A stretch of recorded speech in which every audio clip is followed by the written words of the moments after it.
It has been months since Disney Cruise Line has sailed, and unfortunately there has been more cancellation news that has come out over the past few days, and we're going to talk about it in today's video along with our thoughts on if Disney Cruise Line is going to resume in 2020. So the latest news that we have came on August 5th, and that is when the Cruise Line International Association came out with their voluntary suspension of all U.S. cruise operations until at least October 31st, 2020. And the association issued this statement on behalf of all of its members, in which Disney is a member of. So Disney Cruise Line is a part of the CLIA. And in their statement, they did say that CLIA Cruise Line members will continue to monitor the situation with the understanding that we will revisit a possible further extension on or before September 30th, 2020. At the same time, should conditions in the U.S. change and it becomes possible to consider short, modified sailings, we would consider an earlier restart. Now, after hearing this news, we did visit the Disney Cruise Line website, and the statement does say that all sailings through October 31st are canceled. We did check to see if there are any sailings available in November, and as of right now, there are none. And along with that statement, there is a list of all of the impacted sailings that have been canceled or suspended due to the recent news for all 4 of the Disney Cruise Line ships, and there are November sailings that are listed here. So there's November sailings for the Magic, the Wonder, the Dream, and the Fantasy as well. And it looks like all of November sailings have been canceled. Or at least maybe if there's some later on in the month that weren't listed here, Disney pulled it from their website so no new people can book it. Now, in seeing this, our initial thought is, okay, like they just announced that there's going to be a suspension until the end of October. It seems imminent that a November cancellation is going to be coming pretty soon. Yeah. And we were talking amongst ourselves, and we were saying, okay, well, if they cancel through October through the CLIA, and Disney has canceled on their end through November, for the most part, it seems like, are we going to see Disney Cruise Line sail this year? So that is the big discussion that we're going to have today. We did a video about this earlier, but now that we're a little bit later in this whole COVID-19 pandemic, we have some updated thoughts, so we're going to share those with you. In my opinion, it's not looking too good that we're going to have any Disney sailings through the end of this year. We're crossing our fingers, hopefully early 2021, but as of right now, hearing all of this news, it's not looking too good. Now, we don't know if maybe there will be some sailings in December, but I really am not too sure. What do you think? Hey guys, while editing the video, there's actually been some more cruise line news that has come out, and that is that Disney has removed sailings through mid-December from the Disney Cruise Line website. So there's been even more cruises that have been removed. They have not been canceled yet. We actually called Disney Cruise Line to make sure that we were giving you the right information. They have not been officially canceled. They're just removed from the site, but we all know that once they take them down from the site, that's kind of the first step in the cancellation process. So I'm sure we'll be getting an announcement sometime soon. I'm not too optimistic seeing those November dates be canceled, and now you only have a 1-month window to try and get a cruise in by the end of 2020. I personally don't think it's going to happen at this point. I hope it does, and I hope everything's safe enough that Disney can pull it off, but I just don't see that happening considering they already canceled so much. Yeah. And I actually took a look at all of the ports that are open to cruise line right now, and Nassau in the Bahamas, which is the home of the short Disney cruises, we did that. That was our first cruise that we went on. We did a Nassau and Castaway Key stop. Yep. They're not open to cruise line right now, so cruise lines can't port there. Now Disney is kind of working with the Bahamas to use an island there as part of like some excursions in the future, but as of right now, Nassau is not docking any cruise ships. So the thought of maybe Disney does some short 3 to 4 night cruises like on the Dream or the Fantasy to start off and just kind of get their feet wet, that's kind of out the window right now, or at least until the Bahamas decides they want to open up their ports again. I didn't even think of that, Yeah. So that was something that I thought of months ago when we, made the first initial video, and I was like, they could do the shorter cruises, like keep it 3 nights, kind of as a test run. Yeah. Give people a chance to cruise if it's safe enough, and just see how it goes. But now with Nassau being closed, right, as of right now, they can't do that. Right. I mean, they could do it in other places, but Nassau is like the home of those like short cruises. So I don't know. It's just not looking too good for me. No.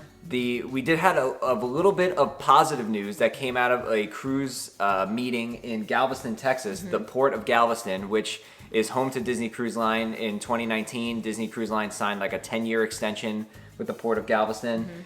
they had a meeting, and supposedly they had spoken with Disney, and Disney confirmed to the Port of Galveston that they are intending to sail with 70% capacity when they resume operations, which was a lot higher than I thought it was going to be. Yeah, like, 70% is pretty high. Yeah, they said that supposedly 30% is what cruise lines need to break even, and 70% is what Disney's going to possibly go out with. Isn't that high? Interesting. Yeah, that is high. Higher than I thought. Yeah, I thought like maybe 50%. Yeah, that's what I was thinking, 50, around 50. Yeah. So 70 is high. Yeah. So many of you might know this already, but when checking into Disney Cruise Line, they give you a suggested window to show up at a certain time frame, say, but it's not really that enforced. Like, you could show up early and just wait there all day if you wanted to. But coming out of this Galveston meeting, they did say that once sailings are going to start, they're enforcing the time that you arrive much more strictly. Yeah, so like say your suggested arrival time for the port is, 1:30 in the afternoon. That's when they're telling you to check in, which is very late. I know that. But for example, 1:30, right? Yeah. You can show up at 10 a.m., but you're likely not going to be able to check in until roughly around the time that they give you. Yeah. So if you show up at 10 a.m., you're just going to be sitting around in the terminal. They might not even let you into the terminal. Well, that's exactly what they were saying. Oh, yeah. Right. So the whole point of it is once Disney starts sailing again and they give you that time that you need to check in, that's the time that you need to check in. If you show up before, you're just going to have to hang out possibly outside in the parking lot in your car, however you got there. So it seems like in order to control the number of people that are in the terminal at one time, they're going to monitor those times very closely and kind of stick to it, which I think makes a lot of sense anyway. Yeah. I never really understood why people like show up so many hours before, but it is what it is. So that's another precaution that Disney's going to be taking. In my opinion, that's going to lead to later departure times for the ships. Think about that. Like if, normally the ships pull away at, around 4 o'clock or so. If you have all these people with, designated times and they're really sticking to that, you might see ships leave a little bit later, around closer to dinner time. And it might make some people upset because I think the reason why people would get there so early is because they just were so anxious to get on the ship. People like to have lunch, go into the pools as soon as they possibly can. So if they get a later wait time, or a later time to arrive, then some people might be upset about that. Right. So I don't know if they're going to offer any type of like preferred times to arrive. Yeah, I mean maybe for like gold members, right? Or the high level returning cruisers, possibly. Something else that I think might happen too is like I would be surprised if they don't test everybody for COVID before you get on the ship. Right. I would imagine that's going to become part of the check-in process, at least in the initial stages. I guess until there's a vaccine, and once the vaccine comes out, I think whether or not you decide to take it, I think it's going to be it's going to open the door for a lot of these things to somewhat return to normal again. Right. But yeah, so I would imagine like there's going to be swabbing and COVID testing going on before you get on the ship, just to make sure that coming on, everybody's okay. Right. Of course, there's those chances you can get sick while you're on board, but And we've been seeing the temperature checks a lot, but that doesn't give you a clear-cut diagnosis of COVID. No. So they might have to do the swabbing. Yeah, I would, especially on a cruise ship, because that's like the biggest thing right now. You have people that are like, well, the parks are open, the resorts are open, why can't cruise ships be open?